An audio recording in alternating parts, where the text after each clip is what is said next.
Start. उपाध्यक्ष महोदय, आज सब चीजें जिस प्रकार इस देश में उलझी हुई हैं, अन्यत्र नहीं।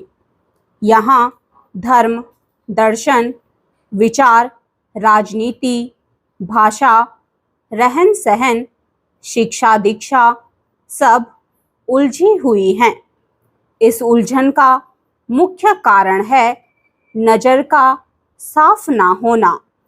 आज धर्म को राजनीति की नज़र से देखा जा रहा है, भाषा को धर्म की नज़र से देखा जा रहा है, दर्शन को आधुनिक रहन सहन की दृष्टि से देखा जा रहा है, जिससे समस्याएं बढ़ रही हैं। जिस प्रकार राजनीति दल, जाति और राज्य से जुड़ी हुई है, उसी तरह भाषाएं भी जाति, धर्म और राज्य से जुड़ी हुई हैं। यह विडंबना नहीं तो क्या है? हिंदुओं की भाषा हिंदी कैसे हो गई? शायद इसलिए कि इसकी लिपि देवनागरी है। उर्दू मुसलमानों की भाषा शायद इसलिए है कि करोड़ों हिंदुओं के मुसलमान बनने पर भी मुसलमान सबकी नज़र में विदेशी रहे और उर्दू लिपि को विदेशी माना गया। बंगाल, असम, आंध्र प्रदेश आदि के हिंदुओं की भाषा हिंदी नहीं है और ना ही वहाँ मुसलमानों की भाषा उर्दू है।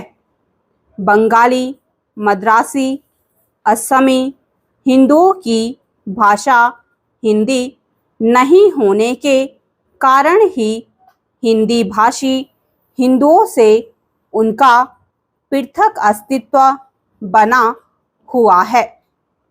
राजनीति ने भाषाओं को जो नुकसान पहुंचाया है, वैसा किसी ने नहीं। विश्वविद्यालय में शिक्षा का माध्यम क्षेत्रीय भाषाएं हैं।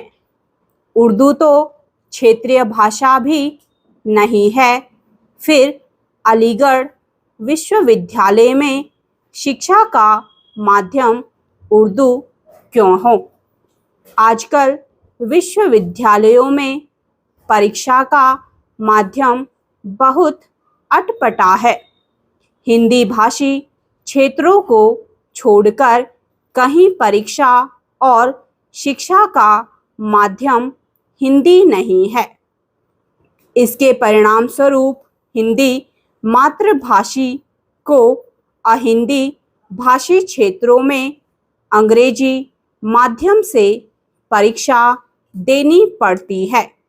भाषा को धर्म और जाति से जोड़कर जो हाल पंजाब का किया गया, अब वही हाल उत्तर प्रदेश और बिहार का किया जा रहा है। अंग्रेजी अगर इतनी व्यर्थ और अन्य भारतीय भाषाओं के विकास में बाधा पहुंचाती है, तो भारत सरकार एक अध्यादेश द्वारा अंग्रेजी को समाप्त क्यों नहीं कर देती? क्या अंग्रेजी को समाप्त करने के लिए एक अध्यादेश जारी करने से देश का विभाजन हो जाएगा? यह आरोप कि हिंदी संस्कृतनिष्ठ होती जा रही है, बेबुनियाद है। यह हिंदी का कठिन होना नहीं, यह तो भाषा के विकास की प्रक्रिया है। इसे आप रोक नहीं सकते। जैसे जैसे मानवता और संस्कृति में विकास होता रहता है, उसी प्रकार भाषाओं में भी विकास होता रहता है और यह सहज स्वाभाविक है।